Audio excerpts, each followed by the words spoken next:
రోజు ఆ డబ్బులు పోగొడతాం. ఒకే రోజు పోతాయి ఆ డబ్బులు. మీరు అవినీతి మార్గంలో పోలీసులు అసాంఘ కార్యకలాపాలలో పార్టిసిపేట్ చేసి భూ వివాదాల్లో మీరు ఏలు పెట్టి అక్రమంగా మీరు సంపాదిస్తే ఆ డబ్బుల్ని ఖచ్చితంగా మీకు ఒకే రోజు ₹1,00,00,000 రావు. మాకు తెలుసు.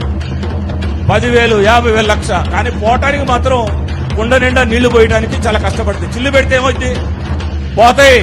పోగొడతాం. దయచేసి మీరు గుర్తుపెట్టుకోండి. ఇంతకు మించి ఈ వేదిక మీద నుంచి నేను చెప్పను. దానికి సమయం దగ్గర పడతా ఉంది. మాకు కొన్ని పద్ధతులుండి ఓపిక నశించిన పూట మిమ్మల్ని ఎవరు దయచేసి ఏ శక్తి చీరాలకి చాలా గొప్ప చరిత్ర ఉంది. స్వతంత్ర ఉద్యమంలో చీరాల పేరాల ఉద్యమం స్వచ్ఛందంగా ప్రజలు చేసినటువంటి ఉద్యమం. బ్రిటిష్ వాళ్ళని వ్యతిరేకించి గాంధీ గారిని ట్రైన్లు వెళ్తుంటే దించి ఉద్యమంలో పార్టిసిపేట్ చేయించినటువంటి ఉద్యమం గడ్డ ఇది. ఎక్కడో దళితులకు కారంచేళ్లు అన్యాయం జరిగితే ఇక్కడ నిద్రాహారాలు మారి దళితుల ఉద్యమం పుట్టినటువంటి గడ్డ చీరాల.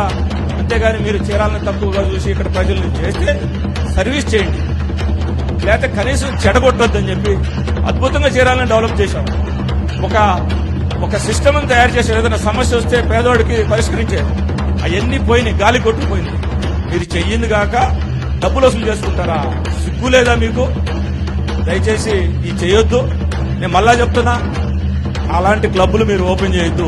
ఓపెన్ చేస్తే కొండయ్య గారికి చెప్తున్నా, ఆయన ప్రత్యక్ష సహకారం ఉందా పరోక్ష సహకారం ఉందా నేను విమర్శించదలుచుకోవాలా చెప్పదలుచుకోవాలా.